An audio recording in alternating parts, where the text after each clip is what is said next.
Gosh, I feel kind of bad because the Detroit Red Wings are literally playing a game whilst this video is being recorded. So, hey, Wings fans, I do not know the results of your game. It's not over yet. It's actually just beginning at the time of me talking into this microphone. But I thought this update was worthwhile enough to make this video anyway. And it comes to us via an article from David Pagnotta from about 2 hours-ish ago. I had some chores to do, had some errands to run, so I wasn't able to make this video right away.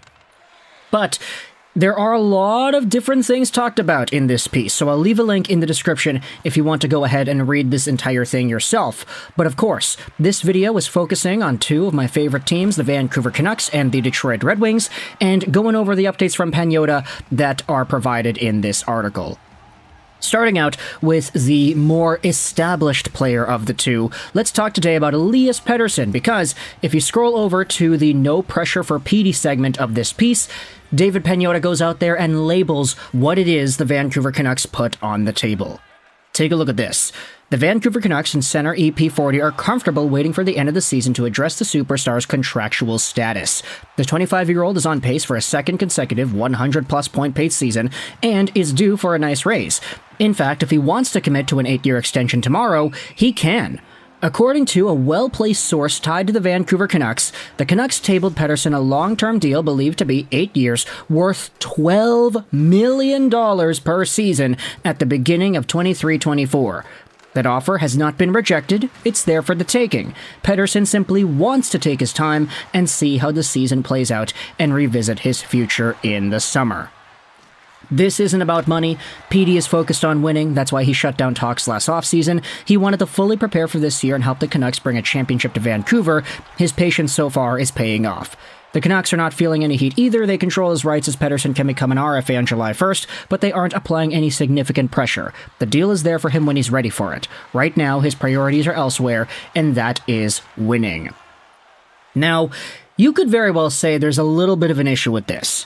Not necessarily because, the Canucks had this offer and Pettersson is waiting to sign it, he wants to make sure he's on a winning team before he commits 8 years, etc., but seriously, that dollar amount is quite interesting. Mostly because when it comes to Elias Pettersson this season, we've made a ton of videos just going over his performance. You know, he's got 4 points in his last 5 games, 12 points in his last 10. He's on pace, as we had said, for 103 points this year, which would best his career high from last season. But if anybody's been watching the Vancouver Canucks over the past week or so, I don't know if anybody is coming out of these games and saying, yeah, that's a $12 million player right there. I don't know what it is, but just recently, the amount of times this guy's getting knocked down, he's losing control of the puck, like, the X factor that you want to see out of $12 million athletes just has not necessarily been there to the same capacity with Elias Pettersson than we've seen over some of the other guys that happen to also be expensive. Like, $12 million, Nathan MacKinnon's making 12.6, Connor McDavid's making 12.5, Austin Matthews signed an extension for 13. If you go over to just centers over here, how do we do that? Can we look at a position here? Center. That's the number that I wanted to see. Is Elias Pettersson a more valuable and therefore more expensive player than, let's just say, John Tavares? Okay, you could probably say yeah. Anze Kopitar, you could probably say yeah. Alexander Barkov, I'm not sure. Jack Eichel, I'm not sure, man. There are a lot of conversations to be had about Elias Pettersson and how good he can be, but just the past week or so has not been good to Elias Pettersson in terms of just the results that we see him getting. I don't know what it is, but there's been a growing sentiment of Petey hate coming from this fan base, and I don't want to say that it's like completely overreactionary, you know? Of course, Elias Pettersson is arguably the best player on the team, but at the same time, there's a level of value that you have to attach to the profile he has, and is that value really like $2 million more than what Jack Eichel is providing? I get it, Elias Pettersson is on pace for 100 points again, but his pace has really slowed down the past few weeks. You could also say, and I'm very on board with this too, that he is literally a top 10 point scorer in the NHL, but you know who else is? JT Miller. And Miller's making $8 million.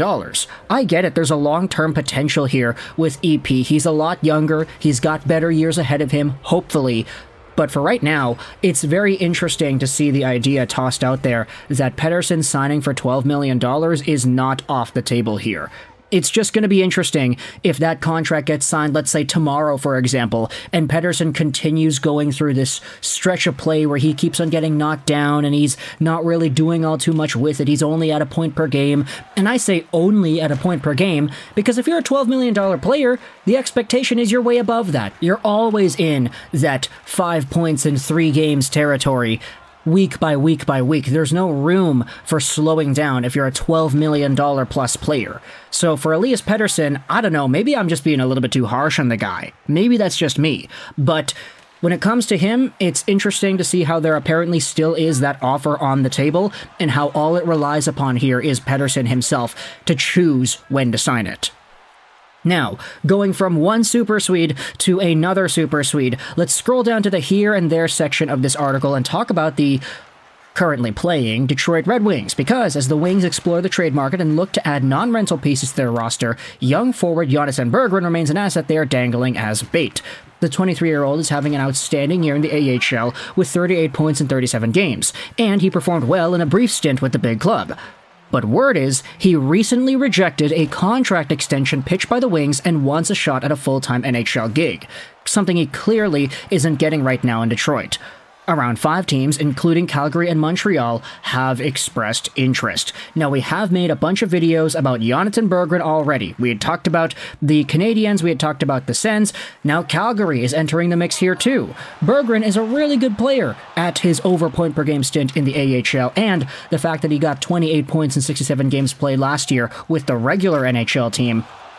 This certainly is a guy that you could say belongs in the National Hockey League. But Stevie Y and the Wings, they're not giving him that opportunity. It now seems like he has rejected a contract extension, which makes it almost a guarantee at this point that the Wings are going to have to trade this guy away. Now, when it comes to the idea of Montreal and Calgary, we had already talked about the Habs a bunch. They like taking these younger guys that have more potential and more to show for and putting them into the NHL, seeing what they could do.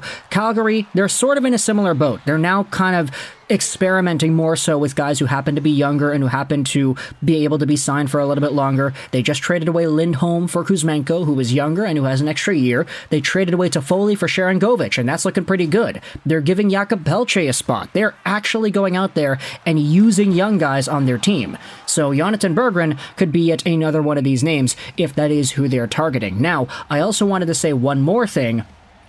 This was brought up on the Grand Rapids Griffins broadcast from yesterday during the team's game against the Texas Stars. The broadcast mentioned there are 9 different team scouts at the game tonight. It's trade deadline season. And those scouts were from Calgary, San Jose, Arizona, Nashville, Ottawa, New York, the Islanders, Toronto, Dallas, and Anaheim.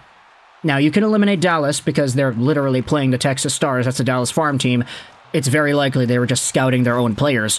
Toronto was in here, Anaheim, the Islanders, Ottawa, so we had talked about them. Calgary is in the same boat too. Maybe they're going out there and scouting that Jonatan Berggren against the Texas Stars. So we're really starting to see more interest pick up on these guys, especially now with the word that the contract extension was rejected by Berggren himself.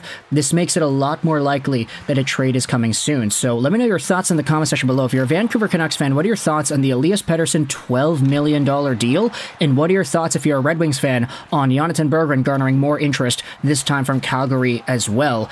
And what do you think he actually goes for when he does get traded? I'm saying when he gets traded and not if he gets traded, because at this point it seems like it's a very likely conclusion. But thoughts in the comment section below about Elias Pettersson of the Vancouver Canucks, as well as thoughts in the comment section below on Jonatan Berggren. I hope you enjoyed this video.